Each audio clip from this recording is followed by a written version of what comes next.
Testing চলছে।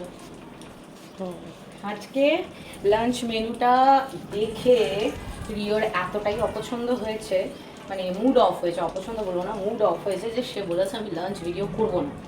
তাই বললাম ঠিক আছে করিস না, আমি করে দিচ্ছি। তাই সে ক্যামেরা ধরে দিচ্ছে কিন্তু মুখে কিছু বলছে না, বুঝেছো? তো ব্যাপারটা হচ্ছে আজকে যেহেতু শনিবার, আমরা বেশ কয়েকদিন মানে কয়েকটা শনিবার ধরে আবার নিরামিষ খাওয়াটা শুরু করেছি, আমি আর ওর বাবা ডিসাইড করে। অ্যাকচুয়ালি আমি করতে চাই, কিন্তু বাবা ছেলে এতটাই মাংসাশী, একটা দিনও নিরামিষ খেতে ওদের খুব কষ্ট হয়। তো যাই হোক, এইদিকে সোমাদি করে রেখে গেছে এই যে ভাত, আর তার সঙ্গে এখানে আছে হচ্ছে এই যে ডাল। তবে ডালটা মুসুরির ডাল টমেটো ফোড়ন দিয়ে করা হয়েছে। তার কারণ হচ্ছে একটাই, আমাদের সোনু একদমই মুগ ডাল খেতে চায় না। আর যেহেতু আমাদের এটা নর্মালি আমরা মানে আমাদের ইচ্ছা, তাই আমরা খাচ্ছি, কোনো রকম কোনো নিয়মকানুনের ব্যাপার নেই, তাই মুসুরির ডালটাই করা হয়েছে। আর তার সঙ্গে সঙ্গে এখানে ডালের সাথে খাওয়ার জন্য আছে হচ্ছে পটল ভাজা। এটা একটু কাঁকরোল সেদ্ধ মেখেছি কাঁচা লঙ্কা আর তার সঙ্গে নারকেল কোড়া দিয়ে, এটা আমার আর ওর বাবার জন্য। এবার সোনু যদি খায় তাহলে একটু খাবে, কিন্তু এটা অনেক বেশি ঝাল দেওয়া, এও খেতে পারবে না। ডালের সাথে খাওয়ার জন্য এখানে হচ্ছে নারকেলের বড়া, আর তার সঙ্গে এখানে আছে হচ্ছে এই গ্যাসটা, এখানে আছে হচ্ছে আমার ফেভারিট, শুধু না রিওরও ভীষণ ফেভারিট, যেটা রিও জানে না, এবার দেখ এই যে ঝুরি আলু ভাজা, ওয়াও, সঙ্গে বাদাম ভাজা, শুকনো লঙ্কা ভাজা একসাথে। এবার ব্যাপারটা হচ্ছে এগুলো সবই না ভাতে মেখে খাওয়ার, আমার ভাতে মেখে খেতে বেশি ভালো লাগে ঝুড়ো আলু ভাজা দিয়ে।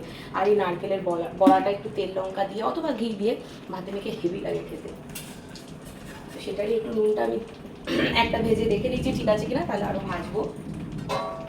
আর বড়াটা এখন ওর বাবা ভাজবে, আর আমি যাবো স্নান করতে। ঘড়িতে 1:30 বাজে, অনেকক্ষণ ধরে আকাশের মুড অফ হয়ে রয়েছে, মেঘ করেছে, বিদ্যুৎ চমকাচ্ছে, অন্ধকার হয়ে রয়েছে, কিন্তু বৃষ্টির নামগন্ধ নেই। তবে মনে হচ্ছে হবে, কিছুক্ষণের মধ্যেই ঢালবে।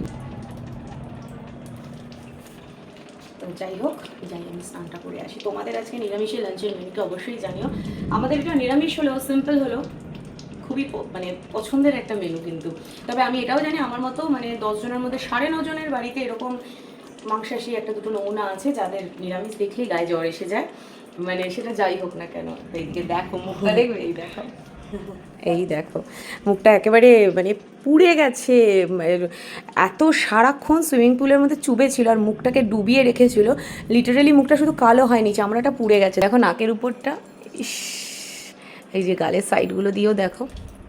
যাই হোক, এত রোদের গরম আছে, তারপরে ক্লোরিনের মানে সুইমিং পুলে যে ক্লোরিন দেওয়া থাকে জলটা, সেটা তো খুব একটা ভালো হয় না।